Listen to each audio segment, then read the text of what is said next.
अस्सलाम वालेकुम। आज हम बना रहे हैं छोले और मैक्रोनी की रेसिपी। बहुत ज़बरदस्त बनी थी, आप लोग भी ट्राई करिएगा। जिसके लिए मैंने सबसे पहले तेज़ गरम पानी लिया, उसमें 1 टीस्पून नमक और ऑयल ऐड किया। जब पानी बहुत तेज़ गरम हो गया तो हमने इसके अंदर 1 पैकेट मैक्रोनी ऐड करी। मैंने बेक पाउडर की मैक्रोनी ली थी, आप कोई और सी भी ले सकते। तेज़ गरम पानी में मैक्रोनी डालिएगा, ठंडे पानी में नहीं डालिएगा। तेज़ गरम पानी में डालने से मैक्रोनी अच्छी सी खिली खिली सी बॉयल होगी, वरना चिपक जाती है आपस में। फिर बाद में मैंने एक पैन में तेल लिया और 1 टेबल स्पून के करीब मैंने लहसुन बारीक चॉप्ड हुआ ऐड करा और साथ ही एक हरी प्याज डाली। प्याज को ब्राउन नहीं करना, ना जलाना है। थोड़ी सा जब प्याज का कच्चापन ख़त्म हो जाए, थोड़ी सी नरम हो जाएगी, अच्छे से सौटे हो जाएगी, तो हम इसके अंदर ऐड करेंगे बाकी सब्जियां आप अपनी पसंद की भी इसमें ऐड कर सकते हैं और कोई सब्ज़ी स्किप भी कर सकते हैं आप अपने टेस्ट के मुताबिक, जो आपको अच्छी लगती हो। मैंने ऐड करी है इसमें एक हरी प्याज, एक शिमला मिर्च और एक गाजर।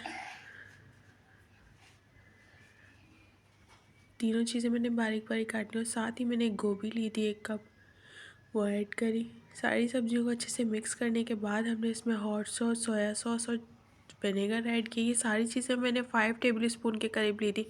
आप इसे कम या ज़्यादा कर सकते हैं अपने टेस्ट के मुताबिक। आपको ज़्यादा खट्टा या ज़्यादा तेज़ मिर्च वाला चाहिए तो आप इसके अंदर हरी मिर्चें भी बारीक काट के डाल सकते हैं।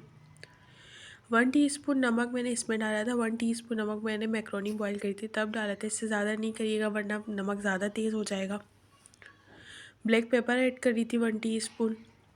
2 कप मैंने छोले लिए थे, बॉयल हुए हुए छोले।